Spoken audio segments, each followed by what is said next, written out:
Once upon a time, a long time ago, there was a traveler who came to a little town.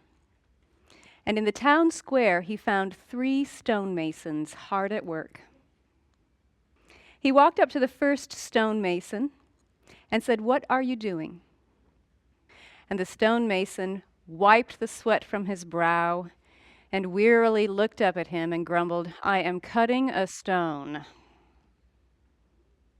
The second stonemason didn't seem quite as distraught, but he too was weary. He looked up at the traveler and said, "I am making a parapet." But the third stonemason replied to the traveler with a radiant face, "I am building a cathedral that will glorify God for centuries to come."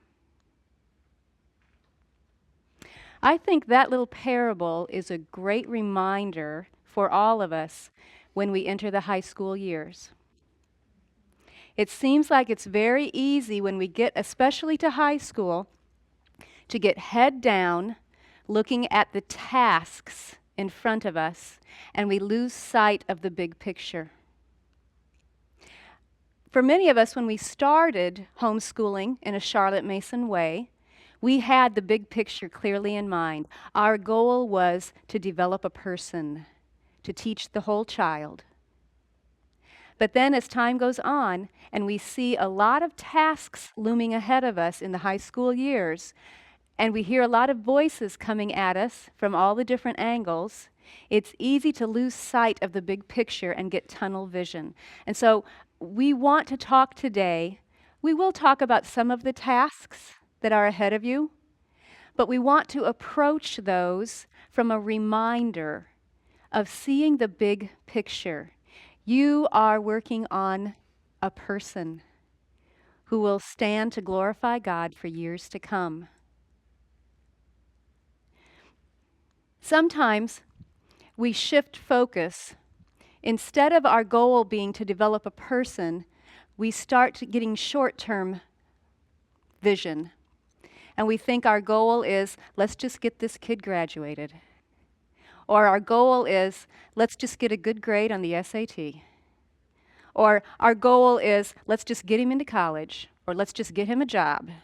And that becomes the end line. And that's where we are focused all the time. So I'm here to encourage you to lift up your eyes. Think again about the big picture.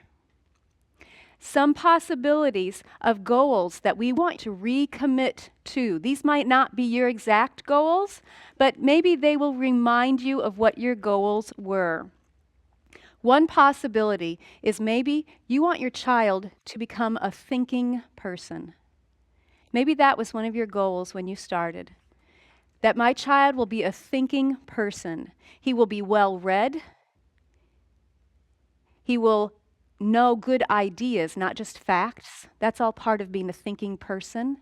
He will form just opinions, not just picking them up secondhand at every street corner. That is all part of being a thinking person. Another goal you possibly had when you started, and one that is worthy of our consideration as we think of the big picture, we do want our child to have knowledge, do we not? And that is a worthy goal. We want to put that in there as well. But we need to remember, as we are thinking about that goal and recommitting to that goal, why do we want our child to have knowledge? Is it to make us look good? Sorry, that's stepping on some toes. I think I just stepped on my own. It's just hard to do. But you think about it, we have a lot of pressure on us as homeschoolers. And sometimes we can do things with an ulterior motive of it will make me look pretty good. So we have to be careful of that.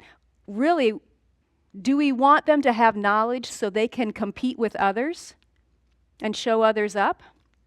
Or is our true motivation of that goal of having knowledge so that my child will have a personal relation with God, the things that God has made, and the other people who live in this world with him? What is our motivation for that goal of having knowledge? That is going to shape some of your decisions as you go into the high school years.